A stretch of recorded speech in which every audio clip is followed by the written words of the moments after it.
బాలాపూర్లో అట్లనే ఖైరతాబాద్ మహాగణపతి నిమజ్జన శోభాయాత్ర ఆల్రెడీ స్టార్ట్ అయిపోయింది. సో మనతో పాటు శ్రీనివాస్ బంగారయ్య శర్మ గారు ఉన్నారు. శర్మ గారు, బేసి సంఖ్యలో నిమజ్జనం ఎందుకు చేయాలంటారు? సాధారణంగా మనకి వేదంలో తీసుకున్నప్పుడు కూడా మంత్రాలు కూడా ఎక్కువ బేసి సంఖ్యతోటే ఆరంభమవుతాయి. ఏకశ్చమే, త్రిస్రశ్చమే, పంచచమే, సప్తచమే, నవచమే, ఏకాదశచమే, త్రయోదశచమే, ఇలా ఈ పూర్తి సంఖ్య తీసుకోవడం జరుగుతుంది. ఈ బేసి సంఖ్యకి సాధారణంగా ఒక ప్రత్యేకత ఏమిటంటే, దీక్షలు మనం ఏవి తీసుకున్నా, త్రిరాత్ర దీక్షగానో, పాంచరాత్ర దీక్షగానో, నవరాత్ర దీక్షతోటో, ఇలా దీక్షలన్నీ కూడా మనకి మొదటి నుంచి బేసి సంఖ్యలోనే ఆరంభం. అన్నీ బేసి సంఖ్యలోనే ఎక్కువగా చేయటం అది శుభప్రదము అని చెప్తారు.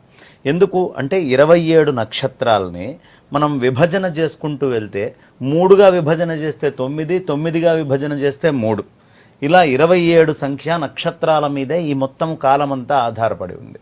అందులో మళ్ళీ పక్షాలకు వచ్చేటప్పటికి 15 పక్షాలుగా బేసి సంఖ్యలోనే ఉంటాయి. అంటే అమావాస్య దాకా ఒక 15 రోజులు, పాడ్యమే పౌర్ణమి దాకా ఒక 15 రోజులు. ఈ రోజుల్ని కూడా విభజించుకుంటూ వెళ్తే పాంచరాత్రానికి వెళ్ళేటప్పటికి 3గా విభజిస్తే 15, 5 3. కాబట్టి ప్రతిదీ కాలానికి ఎక్కువగా ఈ బేసి సంఖ్య అనేది ప్రధానంగా చెప్పబడుతుంది.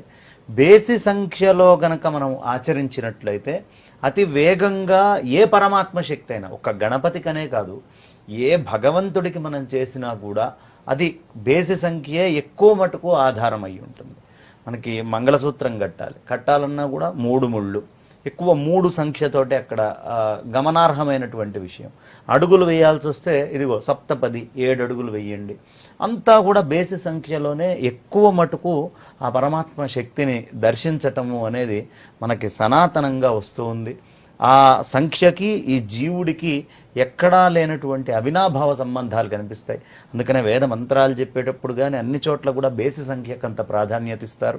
అన్ని దీక్షలు అలా చేయటం వల్ల వాటి యొక్క ఫలము పూర్తిగా చేసేటటువంటి వాళ్ళకి లభిస్తుంది అనే ఉద్దేశంతో మనకి పెద్దలందరూ బేసి సంఖ్యలో కార్యక్రమాన్ని చెప్తారు. ఇప్పుడు మామూలుగా అయితే వినాయక నిమజ్జనం అనేది చెరువుల్లో చేయాలి అసలైతే, కానీ ఈ మధ్యకాలంలో మట్టి వినాయకులను పెట్టుకోవడం స్టార్ట్ చేసినాం కాబట్టి ఆన్నే నిమజ్జనం చేస్తున్నారు, నీళ్ళు పోసేసి ఆన్నే నిమజ్జనం చేస్తారు.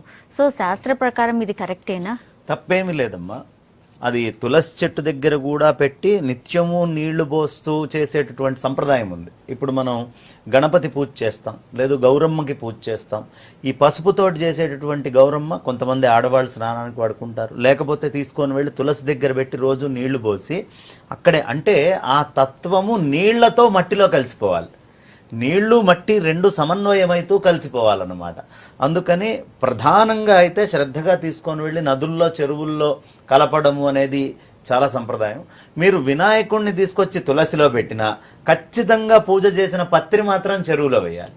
ఆ ఓషధులతోటి కూడినటువంటి మొత్తము ఏదైతే పరిపూర్ణంగా మనం తెచ్చినటువంటి 21 రకాల పత్రి ఉందో, దూర్వార యుగ్మాలు ఉన్నాయో, ఈ నిర్మాల్యం మాత్రం తీసుకొని వెళ్ళి చెరువులోనో బావిలోనో జలంలోనే వెయ్యాలి. ఇది వచ్చేటప్పటికి ఖచ్చితంగా ఆ మట్టిని నీళ్లతోటి ప్రోక్షణ చేస్తూ చేస్తూ పరిపూర్ణంగా మళ్ళీ మట్టితోటి కలిసేట్టు చేయాలి. అది తులసి చెట్టు దగ్గర చేయటం చాలా విశేషం. అలా అయినా చేయొచ్చు, లేకపోతే చెరువుల్లో, నదుల్లో, బావుల్లో, సముద్రంలో ఎక్కడైనా జలము ప్రధానము. జలములో ఆ విగ్రహము పూర్తిగా ఆ రూపాన్ని కోల్పోయి భూతత్వాన్ని పొందడం ప్రధానం. అందుకని మనకి ఇక్కడ చేసినా తప్పులేదు, కానీ ఎక్కువ శ్రేష్టము బావి, చెరువు, నది, సముద్రముల్లో చేయటం అనేది. అంటే లాస్ట్లీ శాస్త్రి గారు, మామూలుగా అయితే ఇప్పుడు అన్ని నిష్ఠతో చేస్తున్నాం, 9 రోజుల పాటు నిష్ఠతో చేస్తున్నాం, కానీ లాస్ట్ నిమజ్జనం మాత్రం ఏదో మమ అన్నట్టుగా చేస్తున్నారు. ఇది ఎందుకు జరుగుతోంది? ఇది చాలా మంది చేసేటటువంటి పొరపాటే ఇది. మమ అన్నట్టుగా చేయటం లేదు. ఇంట్లో చేసుకునే వాళ్ళు కూడా పూర్తయిపోగానే తీసుకొని వెళ్ళిపోయి విగ్రహాన్ని గణపతి, పెద్ద గణపతి మండపం దగ్గర పెట్టేస్తారు. వాళ్ళు ఆ వినాయకుడిని వేసి వినాయకుళ్ళందరినీ విసిరేస్తూ ఉంటారు. ఇంత కష్టపడి పూజ చేసుకున్నవి విసిరేయబడుతూ ఉంటాయి ఊరికనే నిర్లక్ష్యంగా. అలా కాదు, గణపతిని ఎంత శ్రద్ధగా పూజ చేశామో మనమే అంత శ్రద్ధగా తీసుకొని వెళ్ళి నీళ్లలో కలపాలి. లేకపోతే మన ఇంట్లో చెట్లో పెట్టుకొని నీళ్లు పోసుకున్నా కూడా శ్రేష్టమే. ఎట్టి పరిస్థితుల్లో పూజ చేసినటువంటి విగ్రహాన్ని నిర్లక్ష్యానికి గురి చేస్తే 9 రోజులు లేదు 3 రోజులు ఇప్పుడు దాకా మీరు చేసినటువంటి పూజా విధానం ఏదైతే ఉందో నిష్ఫలితం అవుతుంది. కాబట్టి చాలా శ్రద్ధగా చేయాలి. ఆ చేసేటటువంటివి కూడా ఇవాళ నా ఉద్దేశంలో ఎక్కువ ప్లాస్టర్ ఆఫ్ ప్యారిస్ అనేవి వాడుతున్నారు. కానీ మనకి వైదిక ధర్మంలో ఎక్కడా కూడా మట్టితోటి చెయ్యండి, లేదు లోహంతో చెయ్యండి అని చెప్పారే కానీ ఇలా విగ్రహాలను వేయటం, మొత్తం ఇనప వాటితోటి పెట్టడం, వాటిని కొట్టేయటము, నీళ్లల్లో వేయటం, ఇది సనాతనంగా వస్తున్నటువంటి సంప్రదాయం కాదు, ఈ మధ్య కాలంలో వస్తున్నటువంటి సంప్రదాయం.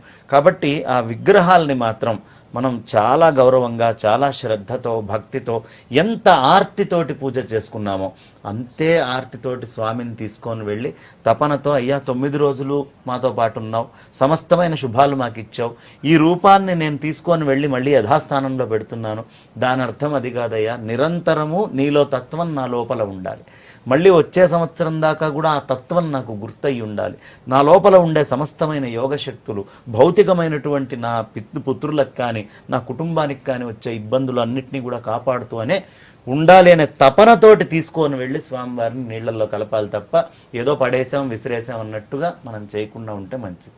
Yes, thank you so much అండి, చాలా బాగా చెప్పారు శర్మ గారు, థ్యాంక్ యూ సో మచ్.